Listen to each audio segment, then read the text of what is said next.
De segunda a sexta, você tem um encontro com o Debate Melodia. Os temas mais polêmicos e atuais discutidos à luz da Bíblia. Através do programa que é um verdadeiro seminário no ar. Debate Melodia.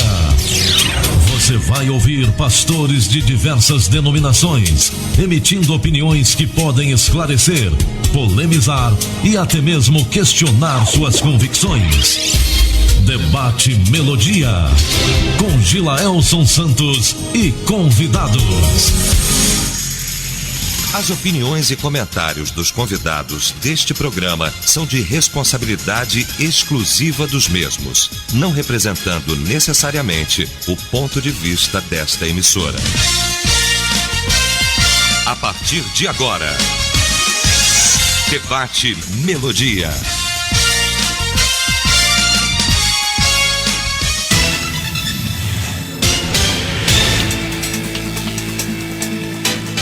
Gente amiga, bom dia! Quarta-feira, 12 de fevereiro, de volta para o nosso debate. Somos uma só família, somos Melodia.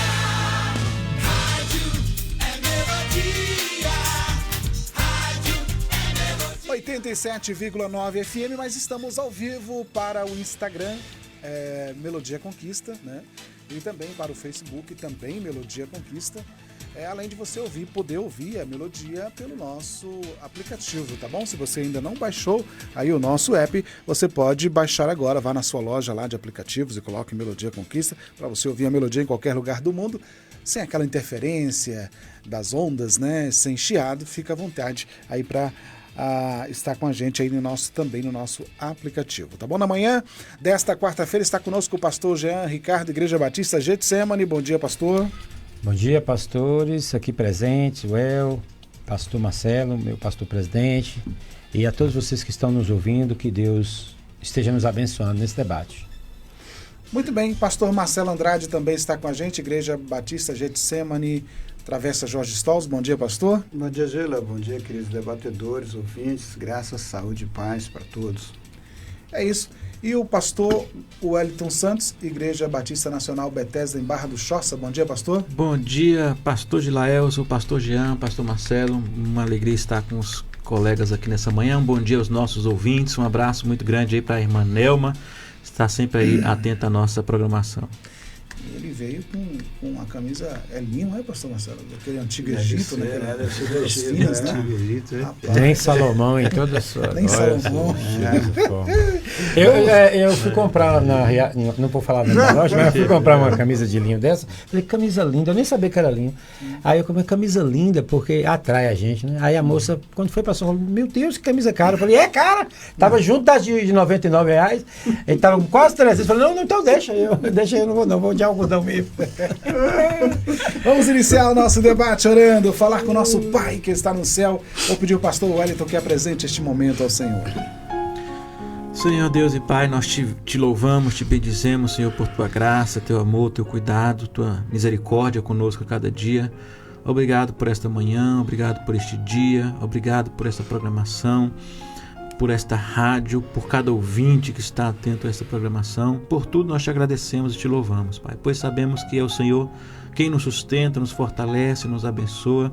Por isso, Pai, nós queremos oferecer a Ti este debate, queremos oferecer a Ti tudo aquilo que for tratado, falado nesta manhã, que o Senhor possa nos conduzir, nos dar entendimento, que o Senhor possa nos iluminar segundo o Teu querer e que da mesma forma o Senhor possa abençoar cada ouvinte nesta manhã. Aqueles que talvez estão nos ouvindo e está aí pensativo, angustiado, entristecido por alguma situação, que o Senhor possa estar trazendo renovo, restauração, graça, paz, de forma especial a cada coração, Pai. Por tudo te louvamos e por este momento te agradecemos, em nome de Jesus. Amém. Amém.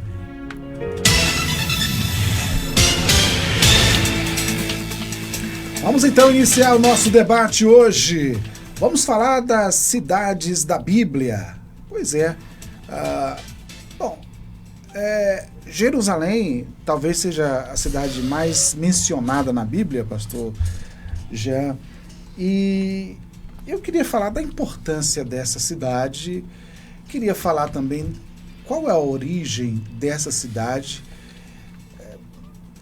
por que há um pedido ou uma ordem expressa para orar pela paz de Jerusalém na Bíblia? Eu queria que o senhor falasse para a gente sobre essa cidade. Bem, Gila e ouvintes, a primeira vez que a gente ouve falar assim, meio que en passant sobre Jerusalém, não tem esse prefixo Jerusalém, né? Mas a gente ouve dizer que Melquisedeque era rei e sacerdote de Salém. Então, muito provavelmente essa palavra Salém seja, na verdade ela é uma palavra ali do proto-semítico ou do cananeu que significa paz, é cidade de paz, né? De Salém deriva-se Shalom, Salam, e em hebraico, Salam em aramaico e árabe, e Shalom em hebraico, e Salém provavelmente era uma forma de se falar paz em algum idioma ali, semítico ou cananeu ali que havia na região. E a primeira vez que a gente vê menção desse nome é lá com Melquisedeque, que era o rei e sacerdote de Salém, que a maioria esmagadora da doutrina entende que era Jerusalém. Sobre a questão da importância de Jerusalém, ela está na rota entre os dois férteis crescentes onde se desenvolveu a humanidade. A humanidade, a cultura, né? A civilização, melhor dizendo, se desenvolveu no fértil crescente da Mesopotâmia e no fértil crescente do Egito. Aí tem uma briga entre arqueólogos, qual que desenvolveu primeiro, que até hoje a gente não sabe, né? A maioria diz que foi na Mesopotâmia. Até outros que dizem que não, foi no Egito. Então, e entre eles existe um deserto, de forma que você tem que subir até perto da Turquia e descer para evitar atravessar um grande deserto. Então, Jerusalém está no meio do caminho. Então, nós temos dois férteis crescentes, o da Mesopotâmia, o do Nilo e um pequeno fértil crescente, que é o do Rio Jordão. Além disso, temos um grande oásis em Damasco, e ali era uma rota de pessoas, né? Era uma rota de pessoas que iam dos impérios hititas, dos sumerianos, dos caldeus, para o Egito, porque havia uma comunicação. Havia uma comunicação entre eles. Então, a geografia era nos tempos antigos, no tempo de Jesus continuou sendo, nos tempos gregos, e até hoje é. Porque qual é o grande problema dos países ali? Irã, Iraque, essa coisa. Imagine se você tem um oleoduto, um gasoduto, que sai do Irã ou do Paquistão e passa e fica ali em Jerusalém, ali, fica no porto ali nos portos próximos a Jerusalém, Haifa, Tel Aviv, aquela região. Você ganha aí um mundo de oceano para chegar na Europa. Então, até hoje, aquela região ali de Jerusalém, que em tempos antigos era chamada de Síria-Palestina, né?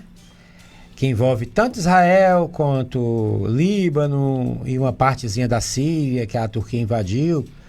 Aquela região é muito importante porque ela conecta o Oriente Próximo, o Oriente Médio, à Europa. Então essa é a posição estratégica de Jerusalém. Mas, além disso, foi em Jerusalém que começaram a se desenvolver os grandes eventos das grandes religiões monoteístas do mundo. Ali, quando Abraão foi para aquela região, quando encontrou Melquisedeque, e quando Melquisedeque, rei dessa cidade, meio que entregou uma bênção a Abraão que era um prelúdio do que seria Cristo, quando ele deu a Abraão pão e vinho. Então a gente já seria a primeira ceia do Senhor, só que antigamente Jesus vai e restaura esse ritual. Então, essa é a importância. Pastor Marcelo, e aí, essa importância de Jerusalém, tem até um texto na Bíblia, não sei se é o Salmo 126, 137, eu confundo 137 com 126, fala da preferência de Jerusalém. Se eu não preferir Jerusalém, é a minha maior alegria. enfim. Ô pastor Marcelo, e aí, por que Jerusalém é tão falada nas Escrituras? Ô Zila, o pastor Jean já fez aí uma abertura bem legal em relação a Jerusalém. Eu queria ler uns textos aqui, pode ser? Sim. Queria ler aqui Ezequiel 16, de 1 a 14, que vai falar sobre Jerusalém. Pelo menos o contexto aqui é isso, Ezequiel 16. Diz assim o texto. Versículo 3 em diante. Exatamente. Diz assim: Filho do homem, confronte Jerusalém com suas práticas detestáveis e diga: assim diz o Senhor. É uma alegoria. Assim diz o Senhor, assim diz o soberano Senhor a Jerusalém. Sua origem e seu nascimento foram na terra dos cananeus. Seu pai era amorreu e sua mãe era uma hitita. E como é uma alegoria, o Senhor vai trazer dessa forma, né? Seu nascimento foi assim: no dia que você nasceu, seu cordão umbilical não foi cortado. Você não foi lavada com água para ficar-se limpa, não foi esfregada com sal nem enrolada em panos. Talvez fosse coisa da cultura da época, né, pastor Jean? Ninguém olhou para você com piedade, nem teve suficiente compaixão para fazer nenhuma dessas coisas por você.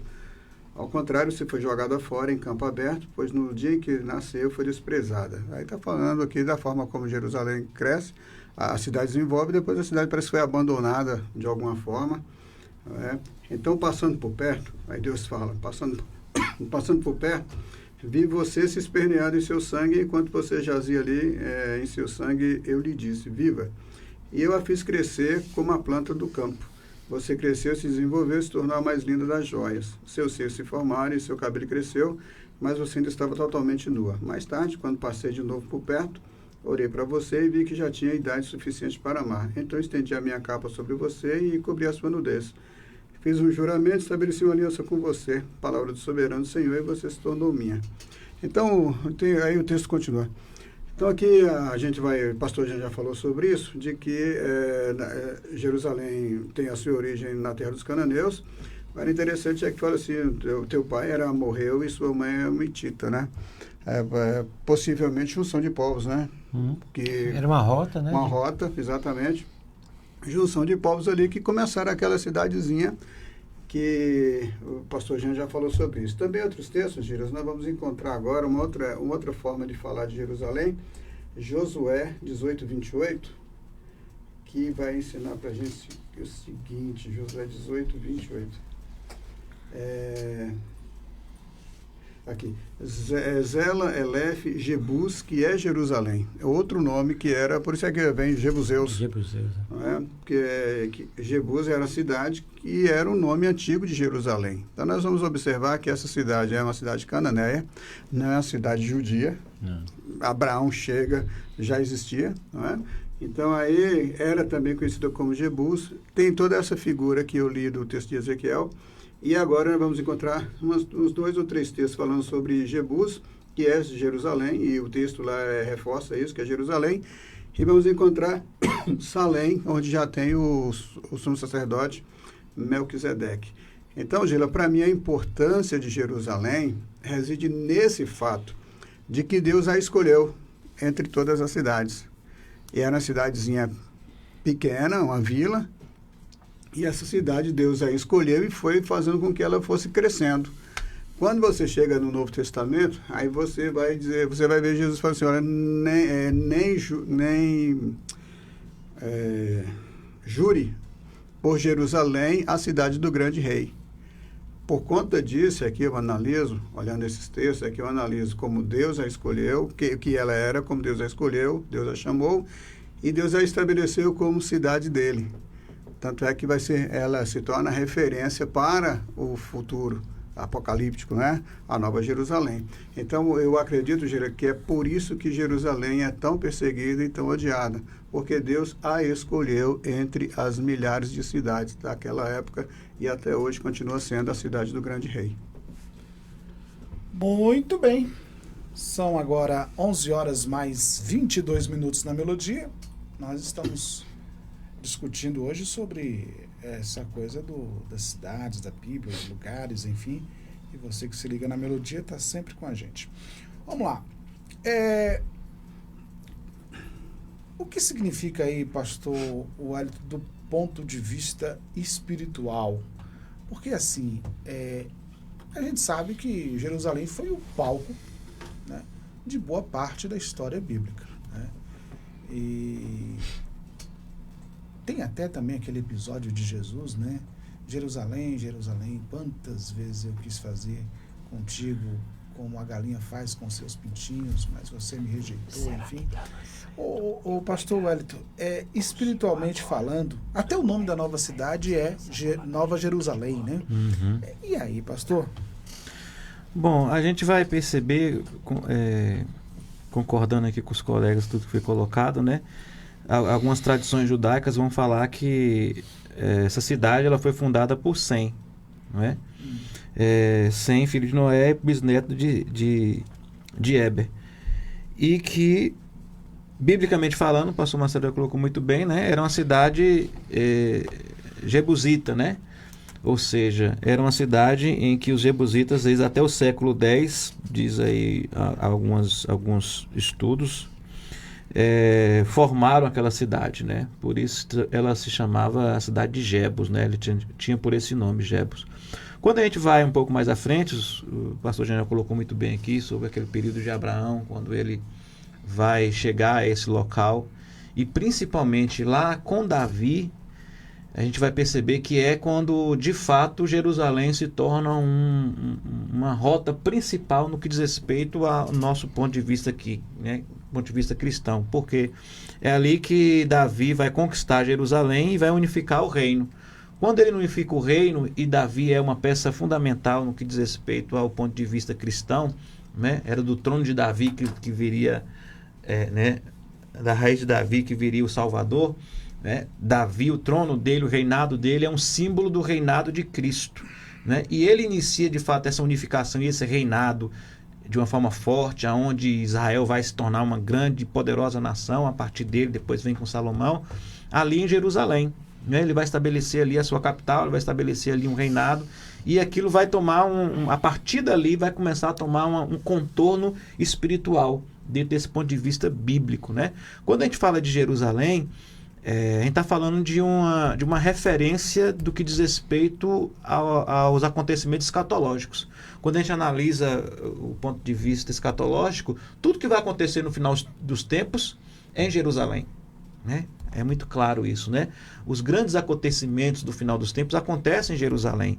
Não é à toa que Jerusalém hoje, vai se dizer aí que o lugar onde se tem mais correspondentes jornalísticos fora da capital do mundo, que é Washington, é ali em Jerusalém, é ali em Israel, né? Os olhos do mundo estão ali, qualquer acontecimento que tem, os olhos do mundo estão ali. Então, ali é um centro muito grande de uma influência religiosa, porque, como já foi falado aqui, né, as 3 maiores religiões do mundo vão nascer ali, não é? O Islã, o judaísmo e o cristianismo.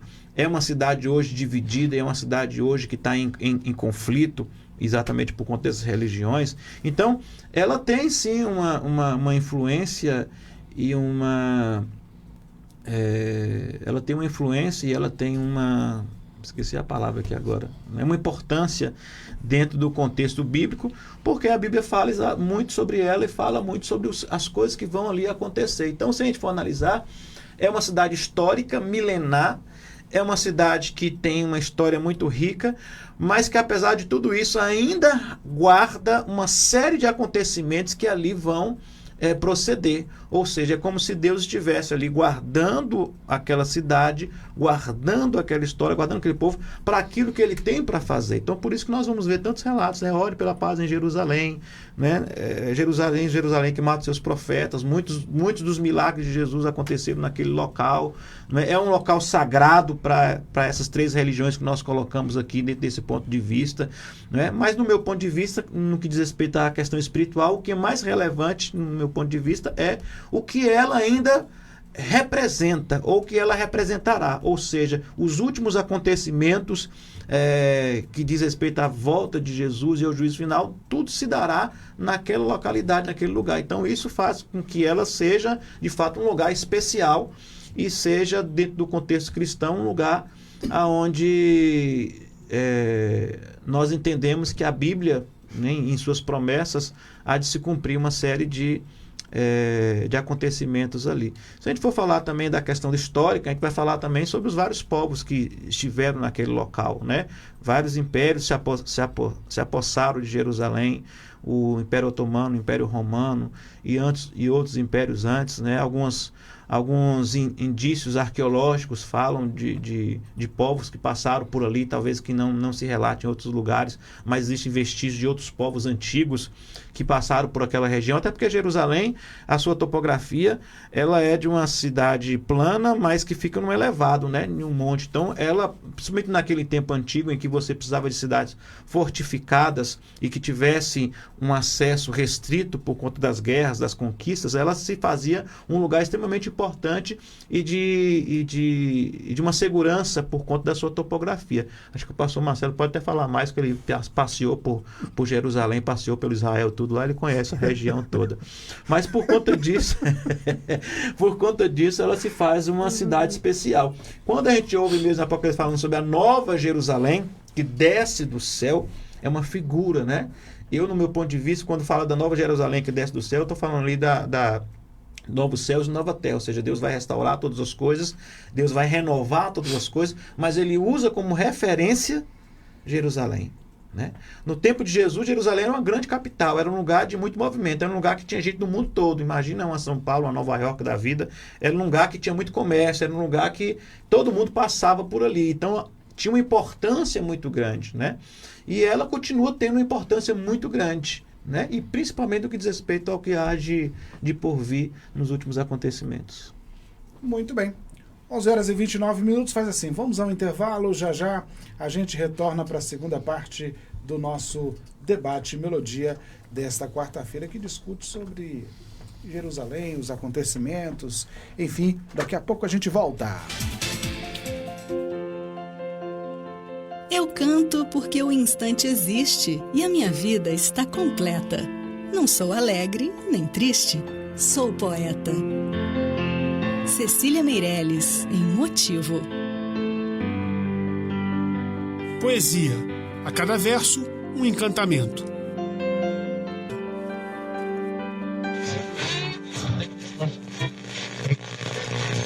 Você ainda ouve rádio de forma antiga, com chiados e interferências? Melodia. É hora de instalar o aplicativo da Melodia. A rádio com a melhor programação e sem interrupções, onde você estiver. Com o app da Melodia, você ouve sua programação preferida com excelente qualidade, de forma simples e sem travamentos. Para baixar é simples. Vá à sua loja de aplicativos e digite Melodia Conquista. Tenha sempre a Melodia no seu bolso, a qualquer hora e em qualquer lugar. Melodia Conquista, a rádio que conquistou gerações. Sintonize-se na RBG Bolsas, a loja que traz um mundo de acessórios para você, com uma gama impressionante de opções, desde elegantes mochilas até pastas práticas, necessaires, malas versáteis, carteiras sofisticadas e até mesmo bolsas para bebês adoráveis. Temos tudo o que você precisa para complementar seu estilo único. Mas a RBG Bolsas não é apenas sobre acessórios. Podemos tornar seus momentos especiais únicos. Oferecemos personalização que ultrapassa o comum. Criamos produtos personalizados, desde brindes para sua instituição até acessórios que contam a sua história. Ligue no Zap 779-8802-0319 e fale com a nossa equipe apaixonada. RBG Bolsas, onde cada peça conta uma história. Venha criar a sua na RBG Bolsas. A Cortina & Cia tem tudo para vestir a sua casa. Cortinas prontas e sob medida, tapetes, persianas, colchões, além de uma variedade de roupa de cama, mesa e banho. Tudo isso com o melhor preço e atendimento da cidade. Na hora de decorar a sua casa, escolha a loja mais completa do interior baiano. Estamos esperando por você. Venha nos visitar. Praça da Bandeira 10, Centro, Vitória da Conquista. Acesse o Instagram da Cortina & Cia, @Cortina & Cia VDC. Feira no Brasil. Brasil Atacarejo, frutas, verduras e legumes, tudo fresquinho, tudo de primeira e muito mais barato. Batata doce roxa ou pepino, quilo 2,98. Uva Vitória, bandeja 500 gramas, 6,98. Abóbora japonesa, quilo 98 centavos. Ofertas válidas até quarta, 12 de fevereiro. Quarta na feira no Brasil Atacarejo, com qualidade e economia de todo dia. Brasil Atacarejo, esse é mais barato, esse é nosso. Voltamos a apresentar Debate Melodia.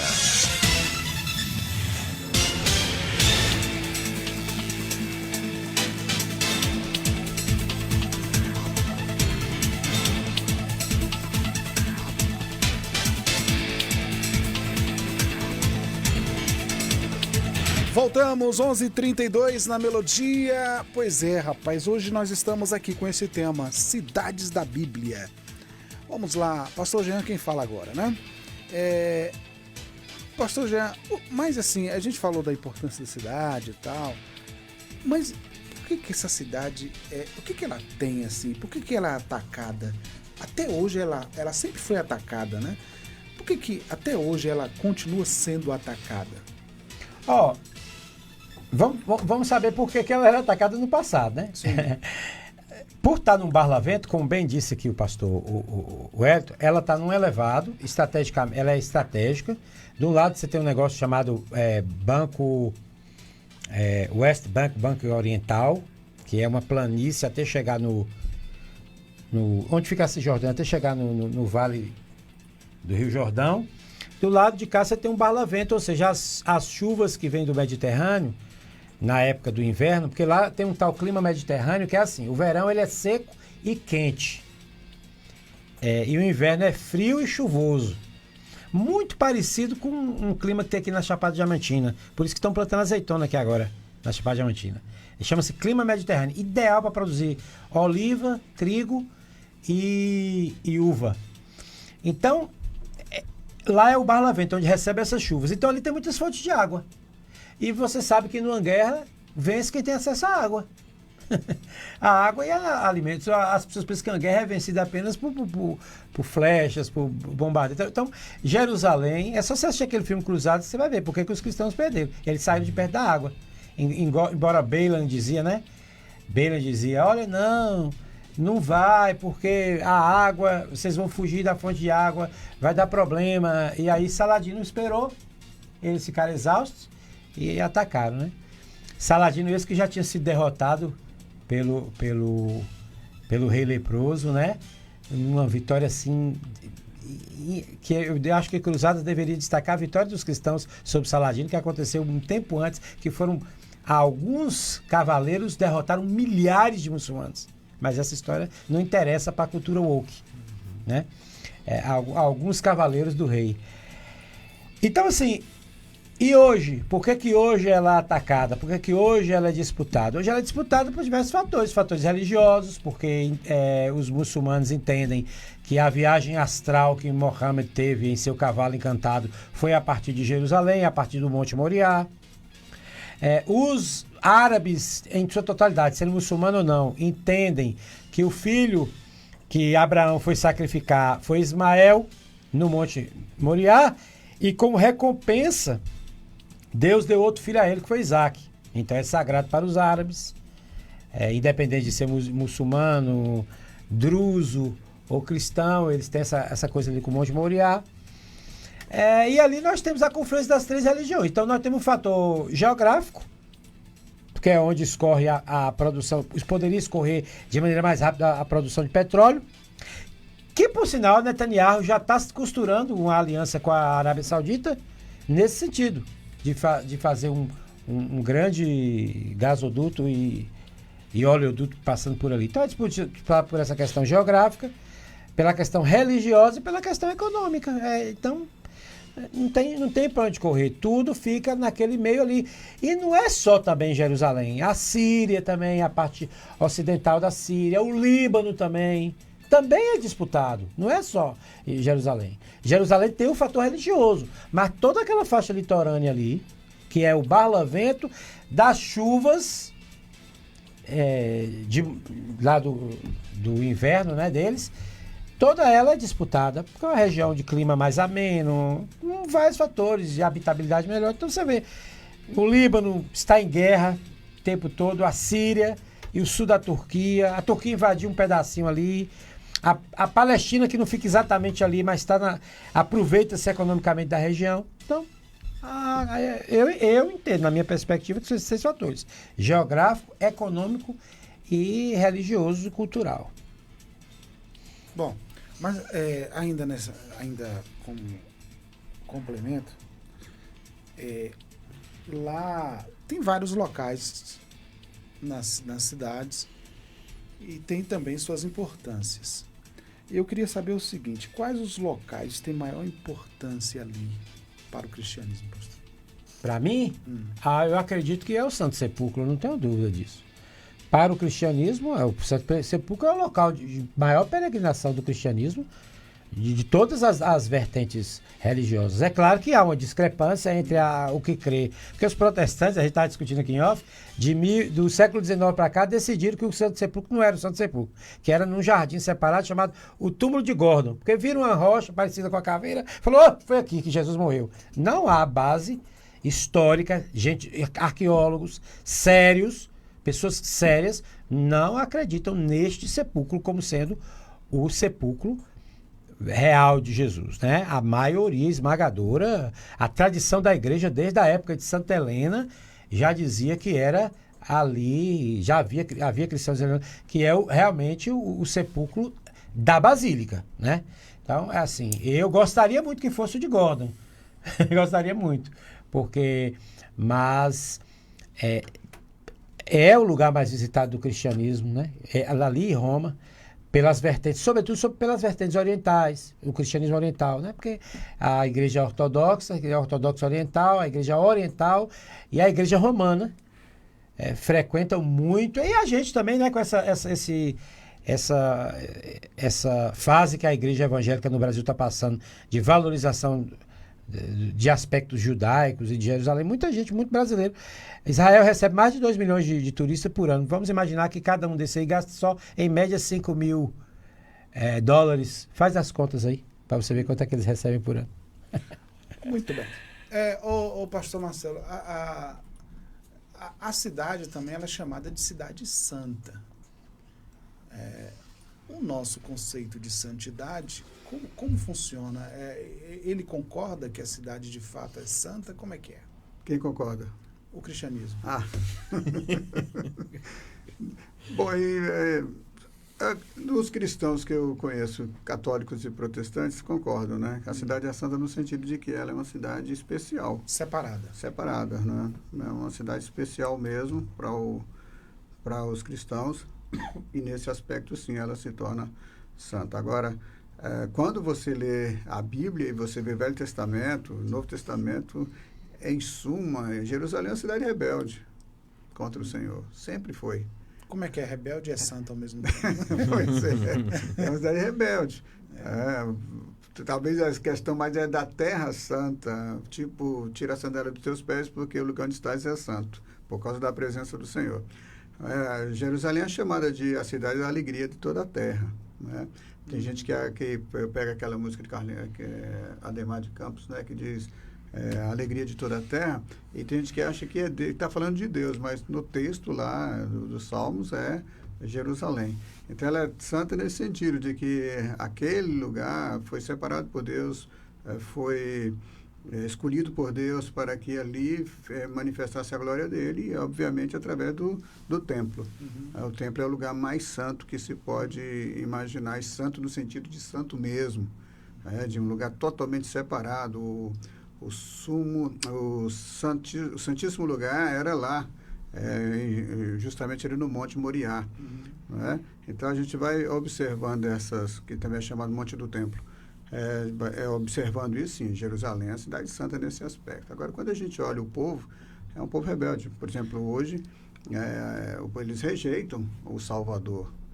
Não querem saber do Messias, né, bíblico, porque eles não creem dessa forma. Então, porque talvez é uma cidade a controversa. Seja do entendimento mesmo da etimologia da palavra separado, porque foi palco de muitas obras de Deus, é palco de profecias, né, de promessas, enfim, e talvez seja essa a questão. Mas há um olhar por parte de outros cristãos, e aí principalmente assim, católicos, que é santo no sentido também de ser venerada. Venerada, né? Tem exato. gente Como que tem outras cidades. tem gente que quando pisa lá já se ajoelha, já faz sinais de reverência, né? No solo, então acha o solo sagrado. Gente que beija o muro, né? Aquela se reverencia diante do muro. Quando eu fui lá, eu vi muita coisa. Você viu muita coisa? Vi muita coisa. Não fala não, pastor.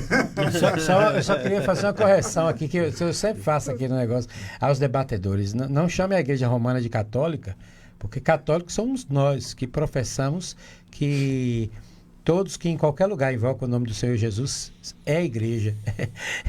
Aí, quando eu for falar da igreja... Pode chamar de universal? Não, chama a igreja romana daquilo que ela é, uma igreja romanista. De Roma, né? Ela não é a igreja católica. Muito bem, tá aí. Ela já tem gente, esses caras que você fica assistindo podcast, eles falam que não tem salvação fora da igreja romana. No momento que não tem salvação fora da igreja romana, perdeu a catolicidade. Não é mais católico. Eu vou chamar o Frei Gilson aqui para vir debater essa questão.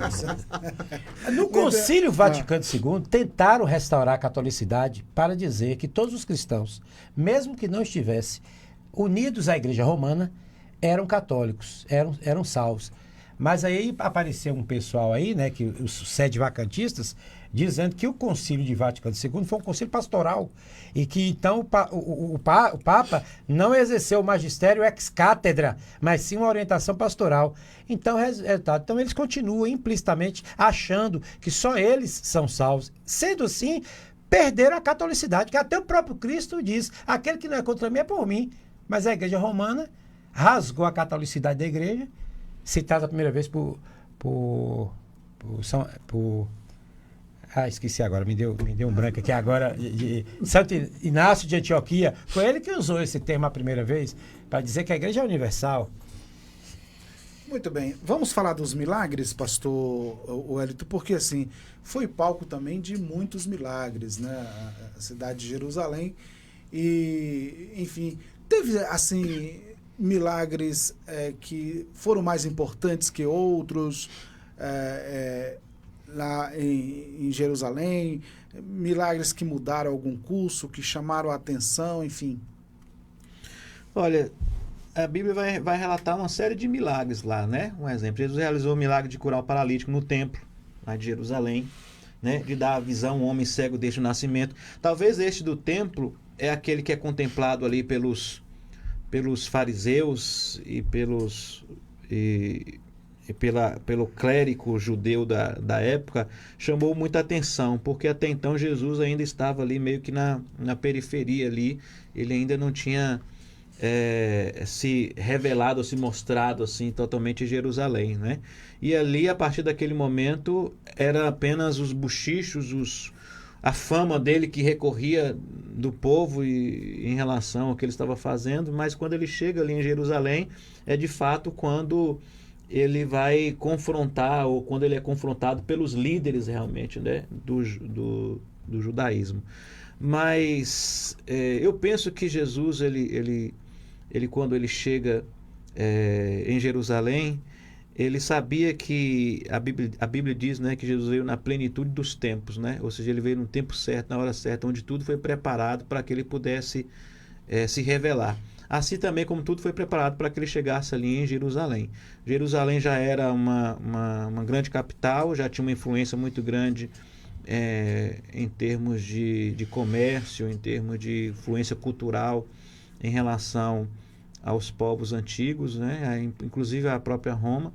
Então, quando Jesus chega ali, é um cumprimento também profético, né? E é aquele cumprimento profético, né? E tudo foi feito para que se cumprisse de fato as Escrituras, era um ponto muito auge na vida de Jesus, no que diz respeito ao ministério de Jesus e no que diz respeito à marca que ele vai deixar a partir de então. Então, a gente vai perceber, né, todo o processo de crucificação, de busca de Jesus e toda a via crucis e toda a situação da crucificação dele vai ficar marcado ali. Penso eu que é o que mais vai chamar a atenção em todo esse processo, de fato, é ele cumprir a sua missão indo para a cruz, né, que vai acontecer ali. É o ponto auge do ministério de Jesus, é ele se entregar e ir à cruz, e ali fica marcado.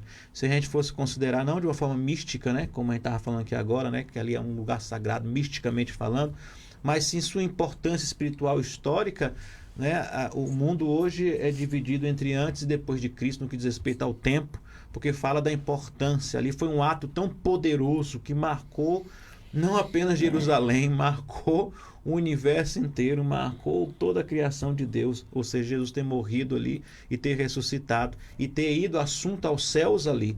E a Bíblia diz que também da mesma forma ele virá, e ele virá exatamente ali. Por isso que eu falo que quando a gente olha para Jerusalém, a gente olha não apenas para o passado, a gente está olhando para o futuro também. A gente não olha apenas para os acontecimentos que se deram naquele lugar, e foram muitos, né, historicamente falando, mas principalmente dos que estão por vir. Hoje Jerusalém é dividida, né? Você tem um lado ocidental e um lado oriental. O lado ocidental é controlado por Israel e o lado oriental é reivindicado pelos palestinos. Os palestinos, né? Que tem ali o controle. Então, é uma divisão ali. Se você perceber também, você vai ter esses lugares considerados sagrados, né? Você tem lá o Muro das Lamentações, que vão dizer que é um nome pejorativo, né?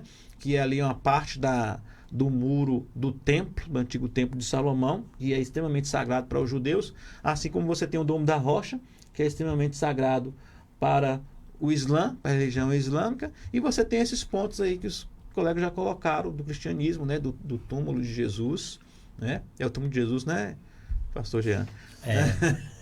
Dizem que é, né? Dizem que é o que é mais provável que seja. E outros locais ali também, que o pastor Marcelo deu uma passeada boa, que eu lembro de ter visto as fotos dele lá em um cada lugar onde Jesus andou e passou. Então, assim, você tem uma interferência de, no mínimo, 3 religiões, são as maiores do mundo, em uma cidade, em apenas um local, né? Então, querendo ou não, você vai ter uma importância histórica, você tem uma importância arqueológica, você tem uma importância religiosa, você tem uma importância, a gente for analisar do ponto de vista hoje, do mundo hoje, comercial, né, diante do que o pastor Jean já colocou ali. Não é à toa que os Estados Unidos investe tanto em Israel ali. Israel hoje é um parceiro dos Estados Unidos porque ele precisa de uma representação naquela região. Israel hoje é cercada por inimigos, como sempre foi. Não é? Aqueles países islâmicos, árabes, né, muitos deles, que tem aversão ao Ocidente, principalmente aos americanos, aos Estados Unidos. Então, ali tem uma importância muito grande, e os Estados Unidos sabe disso. Ele precisa de um parceiro, ele precisa de um aliado, ele precisa de uma aliança muito forte. É por isso que a importância de Israel hoje se dá também no contexto de apaziguar aquela região, porque é uma mão, de uma certa forma, naquele lugar, que traz um controle, apesar das guerras e dos conflitos que ali existem, né? Porque se a gente parar para analisar, existem os próprios conflitos entre os próprios muçulmanos, as guerras que eles vivem entre eles. Afinal de contas, foi a promessa sobre Ismael, né, que ele seria como um jumento bravo que viveria entre guerras entre eles. A gente vê isso muito forte no Islã, né, a guerra entre eles mesmos. Então, Israel ele tem uma importância de vários sentidos no que diz respeito, ou melhor dizendo, Jerusalém, né, que é a representação ali de Israel. Ele tem uma importância muito grande em todos esses sentidos. Então, por isso que é um lugar muito falado, por isso que você vai ter muita informação, por isso que você vai ter muitos jornalistas ali, por isso que qualquer coisa que acontece em conflito ali, né, no mundo todo, isso torna uma proporção muito grande. Você não vê isso em outros lugares, né? A África está cheia de conflitos, cheia de guerra, cheia de morte lá, mas você não vê tanta repercussão quanto é em Jerusalém. E principalmente pela questão espiritual. Penso eu que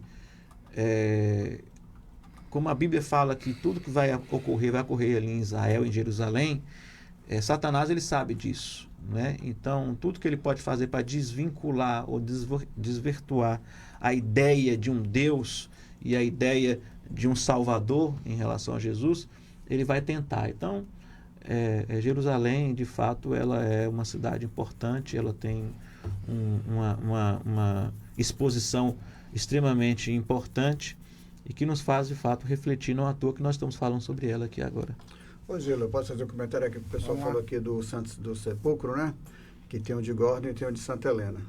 Um dos motivos que se acredita que o de Gordon é o verdadeiro é porque, aí pastor Jean, que conhece mais do que eu, pode falar, que é fora da antiga cidade de Jerusalém. E o de Santa Helena, dizem que é dentro da antiga cidade de Jerusalém. E quando você vai ler lá o texto, Jesus foi crucificado fora da cidade dos muros de Jerusalém. Tanto é que Hebreus vai falar sobre isso, né? Saímos, pois, fora da cidade para passar o seu vexame, a sua vergonha, digamos assim. Então, um dos motivos é esse, de que a localização, onde, se eu não estou enganado, onde tem a pedra, né? Muita gente fica lá, toca. Eu não entrei nesse lugar, né, nessa igreja e tal, nesse templo, né? Porque não estava na nossa rota, mas muita gente vai lá. E eu fui justamente lá no de Gordon, onde tem um jardim e tudo mais, certo? E o argumento que eu aprendi foi esse, de que o de Gordon fica fora das muralhas e o de Santa Helena fica dentro das muralhas de Jerusalém. Muito bem. Vamos lá. Pastor Jean agora, né? Ô, pastor Jean, sobre o copeiro do rei, Neemias, ele veio, na sua época, reconstruir a cidade, e a cidade, algumas vezes, a gente viu que ela se levantou praticamente das cinzas, né? O poder de reconstrução, enfim. O que se aprende ali com Neemias? Qual a história, pano de fundo ali por trás? A gente aprende ali o seguinte, uma coisa que inclusive eu preguei, tem o quê? Tem acho que uma semana que eu preguei sobre isso, mais de uma semana um pouco. E que existem momentos de oração, mas existem momentos de ação. E Neemias, ele precisava agir. E ele agiu. Teve oração? Teve. Mas ele não podia ficar esperando que os anjos descessem do céu para reconstruir os muros. Concorda comigo, pastor Marcelo? Sim, sim. Então, às vezes, eu conheço alguns crentes que estão diante de certo desafio e passam uma eternidade orando. Passam a eternidade orando. Eu não sou contra a oração, viu, irmãos? Entenda. Passam a eternidade orando, mas são coisas que dependem um pouco da ação deles. Eu vou dar um exemplo aqui para você. Um exemplo dentre muitos. Uma mulher, por exemplo, que vive em união estável com o seu marido, e o marido fala que não quer casar com ela. E ela passa a vida toda orando: Senhor, convence meu marido a casar comigo. Senhor, convence... Eu conheço uma irmã que ela chegou e fez o seguinte: ela queria casar, ela foi lá e botou os nomes no cartório, chegou em casa, só comunicou: nosso casamento vai ser tal dia, viu? Pronto, acabou. Estava orando há 4 anos e meio. Aí num dia ela falou: sabe de uma? Peraí. Foi lá no cartório, conversou, queria marcar. Você precisa de quê? Disse, conversou. Ela agiu e casaram. E tem irmãs até hoje da igreja: Senhor, toca no meu marido para ele botar nosso nome lá no cartório. Senhor, você tem que chegar, você não tem que perguntar assim: marido, e se eu estou falando isso aqui é porque alguém está precisando ouvir do outro lado. Amém. Deus não ia falar isso a tua. Marido, vamos casar, porque eu agora sou uma crente e eu preciso estar casada. Eu tenho que ser luz para a terra. Vamos casar. Que dia que você vai botar? Rapaz, um homem, para poder apertar um parafuso de um quadro que está caindo, demora 6 meses, quanto mais para ir no fórum. Botar os documentos para casar. Minha irmã, você haja, pega a documentação, vá, leve e tal e tal. Então foi o que Neemias fez. Neemias agiu, chegava a ponto de eles estarem com a colher na mão, uma colher na mão e a espada na outra, não é, pastor? A colher na mão e a espada na outra. Eu preguei no culto de não só agir, como ele planejou tudo, né? Tudo. Ele fez todo um planejamento. O planejamento, percebeu que havia um... Eu já sei que já estava... É como eu estava falando no culto sobre masculinidade lá na Getsemane, né, pastor? O ladrão vai entrar em casa e o pai... Irmãos, vamos orar aqui, vamos ajoelhar e orar para que o ladrão vá embora. Não é o que Jesus fala, não. Jesus fala: acaso sabendo o ladrão que há um homem valente naquela casa, o homem tem que ir, bota o sofá na porta, faz barulho, diga que está ligando para a polícia, tem que agir. Então, o grande exemplo para mim que eu tenho de Neemias é que Neemias precisava agir. E ele não ficou só na oração, ele agiu e reconstruiu os muros de Jerusalém. Muito bem, pastor Marcelo, para a gente fechar, Essa doutrinação de alguns grupos radicais ali, eu estou falando em relação aos inimigos de Israel, que doutrinam as crianças ou pregam abertamente a destruição de Israel, de Jerusalém, enfim. O senhor acha aí que isso é possível acontecer? A doutrinação? Não, a destruição. Não vai acontecer. Porque o Senhor é quem guarda Jerusalém. E você vai encontrar Jerusalém até no final dos tempos. Então, não é essa possibilidade. Aí é claro que vem as interpretações do Apocalipse, né? Aí, como são muitas interpretações, a gente não pode bater o pé em nenhum, assim, firme. Mas uma coisa é certa, é que Jerusalém estará existindo até o final dos tempos. E se for olhar do ponto de vista milenista, mesmo de que o milênio vem depois da grande tribulação, Jerusalém será o centro do mundo, porque o grande rei governará a partir de Jerusalém. Assim interpretam alguns, né? Então Jerusalém inclusive até os muçulmanos reconhecem isso. Que Jesus julgará a terra. Os muçulmanos acreditam que Jesus voltará, em Maomé não. Então, se você for olhar na Bíblia, pelos relatos do fim dos tempos, Jerusalém já está lá. Já está lá. Garantido. Se você olhar agora, vai depender das interpretações. Não tem muitas. A Bíblia fala que as nações cercarão Jerusalém. Uma vez eu perguntei para um muçulmano assim, eu falei assim, quem tem poder de julgar os homens? Aí eles falaram assim, Deus. Eu falei, então Jesus é o quê? Porque vocês dizem que Jesus vai julgar a terra. Não, mas não é nesse dia aí. Ele se embanando nessa hora. Muito bem, gente. Quero agradecer aqui os nossos debatedores. Obrigado você também pela audiência, Melodia. Nosso amigo Léo Pereira está chegando com o Rádio Chofé e o nosso debate fica assim. Amanhã é quinta-feira, 13 de fevereiro. Se o Senhor Deus nos permitir, estaremos de volta para mais um Debate Melodia.